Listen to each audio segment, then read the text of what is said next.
নমস্কার বন্ধুরা, আশা করি আপনারা সবাই ভালো আছেন। আমিও ভালো আছি। আজ সোমবার, আমার সকালে উঠতে একটু দেরি হয়ে গেছে। এখন 6:30টার উপরও হয়ে গেছে। এখন আমাকে চটপট মেয়ের টিফিনটা করতে হবে। আমারও উঠতে আজ দেরি হয়েছে, মেয়েরও উঠতে দেরি হয়েছে। কি কাণ্ড দেখুন! ও আবার তো বই গুছিয়ে রাখে না, এখন বই গুছিয়ে নিয়ে ও নিজে ইউনিফর্ম পরবে, সমস্ত রেডি হবে। কী যে করবে আর কি না করবে, যাই হোক চটপট টিফিনটা করে নিই, দেখা যাক কতটা কি আগানো যায়। দেখুন রাস্তায় আজ কেউ নেই, গাড়ি চলে গেল কি না কি জানো, ভগবান জানে। আমি তো দৌড়ে দৌড়েই আসলাম প্রায়। দেখুন আমার মেয়ের কাণ্ড, জুতোটা অবধি বাড়িতে পড়ার সময় পাইনি। না, বাস যায়নি, বাবা বেঁচে গেলাম। কারণ কি, বাস যদি আজকে চলে যেত, আজকে খুব প্রবলেমে পড়তাম আমি। কারণ ওদের ক্লাসে আজকে একটা টেস্ট আছে, সেই টেস্ট তোকে অ্যাটেন্ড করতেই হবে। এবারে যদি বাস চলে যায়, আমার মেয়ে কান্নাকাটি হুলস্থুলি শুরু করে দেবে। এবারে অটোমেটিক্যালি ওকে নিয়ে আমার সেই কতটা দূর টোটো করে যেতে হবে। কি মুশকিল বলুন তো। তো এই রাতে না, বেশি রাত করে যদি মানে ঘুমোতে যাই, সকালে উঠে এই সমস্যাটা হয়। কারণ এখন তো এক্সাম চলে আসছে।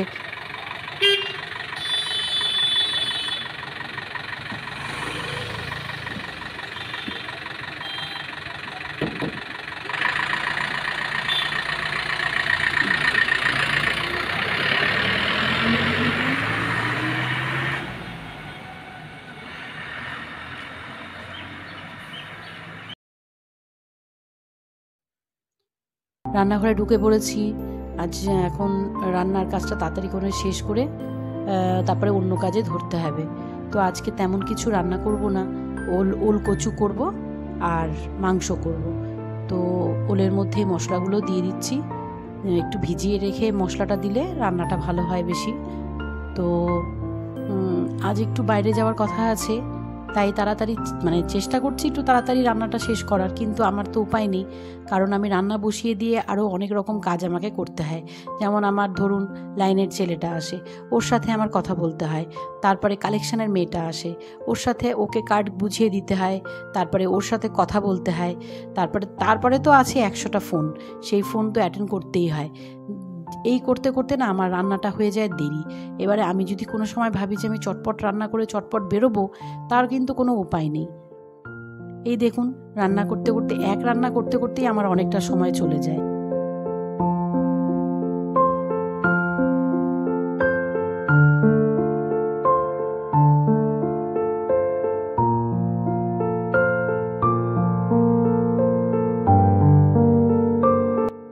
আর করা যাবে বলুন, একেই তো সংসার বলে না। সব কিছু সামলে নিয়ে চলাটাই তো সংসার বলুন। ছেলে মেয়েকেও সামলাতে হবে, সংসারও সামলাতে হবে, ব্যবসাও সামলাতে হবে। এটাই হয়তো জীবন। যাই হোক, এটা মোটামুটি হয়ে গেছে। আর একটুখানি ফুটিয়ে নিয়ে নামিয়ে নেব। আর এই মাংসের সমস্ত জিনিসপত্র কেটে আগেই রেডি করে নিয়েছিলাম। তো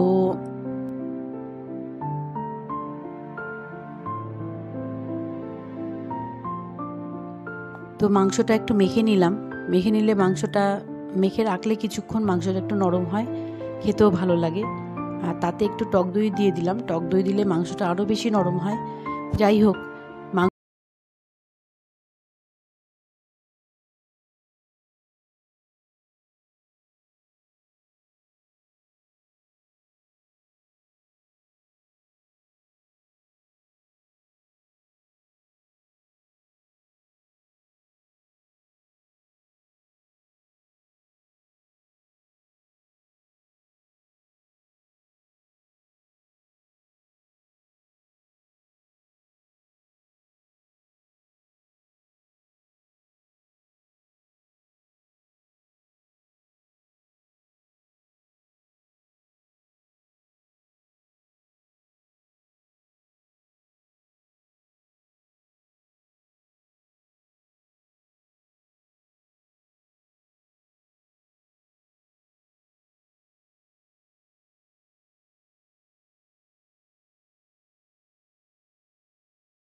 মেয়েকে পড়তে দিয়ে বাঁধের ওপর দিয়েই আসছিলাম, তো এই অপূর্ব সুন্দর দৃশ্যটি চোখে পড়লো, তো তাতে সাথে সাথে ক্যামেরাবন্দি করলাম। দেখুন কি অপূর্ব সুন্দর দেখতে, কি ভালো লাগছে না দেখতে। আর নদীর ধারে সব বাচ্চারা খেলছে, দেখুন।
ভেতর থেকে বেরিয়ে পড়েছি, আজ একটু তাড়াতাড়ি হলো। বিল সেকশনটাতে ভিড় কম ছিল বলেই আজ একটু তাড়াতাড়ি হলো। এখন বাড়িতে গিয়ে চটপট রান্নার ব্যবস্থা করতে হবে। আর এই যে জায়গাটি দেখছেন, এই জায়গাটি সবসময় এরকম ভিড়ই থাকে, যেহেতু আমাদের কুচবিহারের KFC-টা এখানে। এবারে সন্ধ্যের পরে KFC-তে অটোমেটিক্যালি ভিড় বেশি থাকে। যাই হোক, চলুন এখন বাড়ি ফেরা যাক। আর ভিডিওটা আজ এখানেই শেষ করছি। আশা করি ভিডিওটা আপনাদের ভালো লাগবে। যদি ভালো লাগে তাহলে অবশ্যই একটা লাইক করবেন, কমেন্ট করবেন, শেয়ার করবেন। আর আমার নেক্সট ভিডিও দেখার জন্য আমার চ্যানেলটিকে অবশ্যই সাবস্ক্রাইব করে রাখবেন। আপনারা সুস্থ থাকবেন, ভালো থাকবেন। নমস্কার।